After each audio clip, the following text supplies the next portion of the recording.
Hey, it's Sean, founder of StartupFreedom.com. In today's entrepreneur interview, we're talking with Josh Schoenly. Josh started out as a teacher. He wasn't really much of an entrepreneur despite coming from an entrepreneurial family. And when he was about 30, he decided to retire from teaching and try something new. Josh had been watching infomercials about real estate investing. And so he was buying products from the infomercials and from online, and he set up his own real estate investing business, and he started doing that. The only problem is that it didn't go exactly as he wanted to. It was a bit of a failure. But Josh kept going. He stayed optimistic, and he realized there was a market for helping real estate agents generate leads and market their businesses online. So he created a number of info products instead of a direct marketing business to cater to real estate agents and eventually mortgage brokers, and they've expanded in that industry, and their business has become extremely successful. I wanted to get Josh on here because he's in one of my mastermind calls, and I've been really impressed by some of the direct marketing tactics that he shared with me and that have helped me make a lot more sales. And so I really want to get Josh on here to talk about how you can build up a huge email list, because he's got some great advice on that, how to start tracking your traffic and your sales and conversions, how to track your stats, and among other things, like how to stay focused on one project and why that's so important for success. Hey Josh, are you there? I am, Sean. Thanks so much for the kind words and the welcome. I'm happy to be here. It's a pleasure. I'm just really excited to be speaking with you today. Maybe start out by telling your story and how you got to where you are today. Yeah, sure.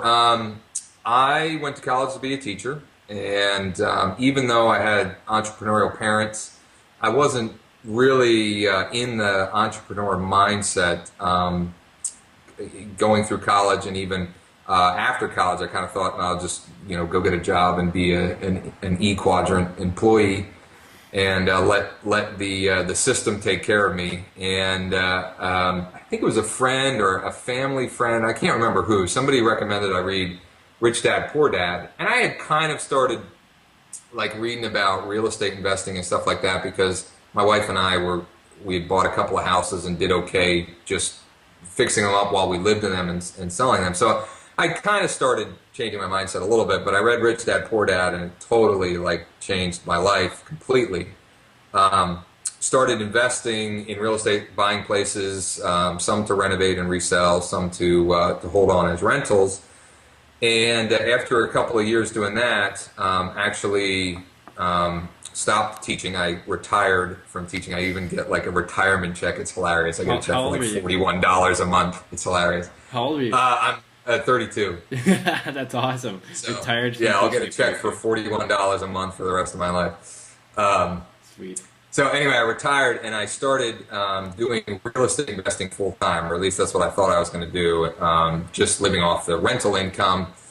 Didn't quite work out the way I would like, and I had to go about building a more like traditional business rather than an investing business, I guess you'd call it. And so I got into real estate sales. I got licensed as an agent, but I didn't get into it with like the normal real estate agent mindset. I went into it actually following a system that a fella had created, a successful real estate agent had created, of systematically generating leads and converting those leads into commission. So it was and still is very interesting to look at other real estate agents and their businesses and how they don't really treat them as a business, where I was lucky enough to go into business like that with a system to follow.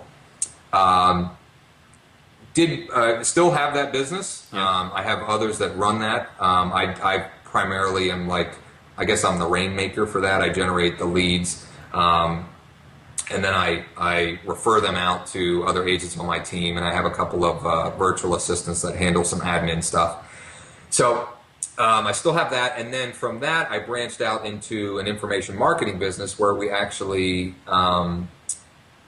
create systems and tools that other real estate agents throughout the U.S., and we have agents in Canada and really all internationally that use them as well. And I spend more time actually on that than I do in my real estate sales business, because I like that. I don't know, I like that a lot more and it's a lot more flexible. I don't have to be at the beck and call of people who want to go see a house at all hours of the night or whatever, or on the weekend. So I've got more control over that, and so that's what I spend most of my time on, but I've got both of those businesses currently. That's awesome. I can tell you like it because you're very good at it. And one of the things that I noticed when we were having a mastermind call a while ago was that you're very good at building email lists, and that's something that a lot of new internet business people struggle with. Could you maybe give some advice about how to start out and build a quality email list right from the beginning? Absolutely. That's what I'm probably the most passionate about and enjoy the most. In my info business, I actually have a partner, and I handle all the lead generation and marketing and converting the leads, and he handles all the content and the tech stuff because that's what I enjoy the most. And in my sales business, the reason I built that around the fact that the lead generation, or like I said, kind of rainmaker activities, is what I like the most, so that's what I continue to do. So for me, the most important thing about building a list is having something with extremely high value to give to a prospective prospect. So it can't just be some junky PLR report, or it can't be it's got to be something that has real live value, perceived or otherwise. It doesn't necessarily have to be a physical thing, but for example, I'll give two examples. The example in my info business, which has been the most valuable and has literally helped me build a list of well into the 5 figures, just off of this one thing, is it's a hand-drawn PDF that I call it a cheat sheet.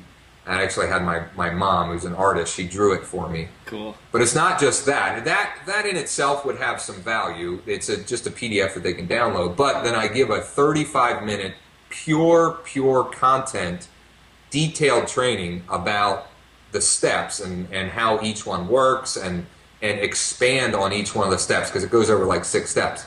There's no selling in the video at all, or on the PDF. There's no even mention of a product or them becoming a customer or anything.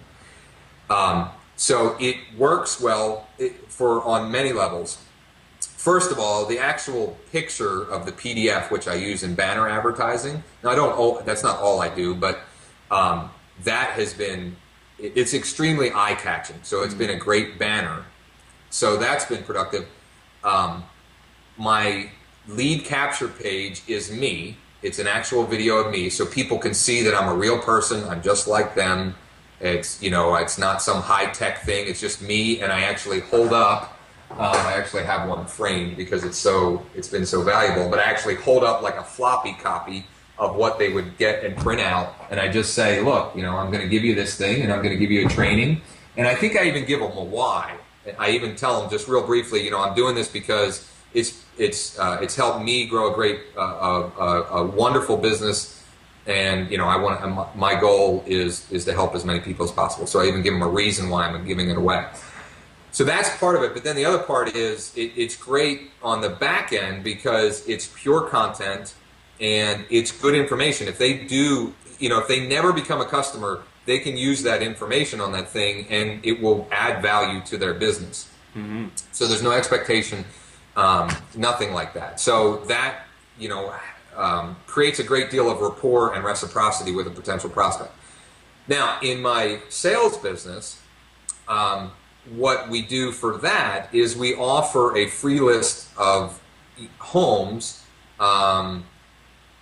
to the prospect, which again is high value. Now we typically will make it a little bit more targeted. It's not just a free list of any homes. Like if we're targeting investors, we'll give them a free list of the best cash flow producing homes on the market right now. And we now obviously in that instance there is an expectation of sale. But we go through, we also, with the list, we will give them valuable information that comes from our experience. Mm-hmm. So whether or not they buy, they're still going to get some level of value just by subscribing to that list. Yeah,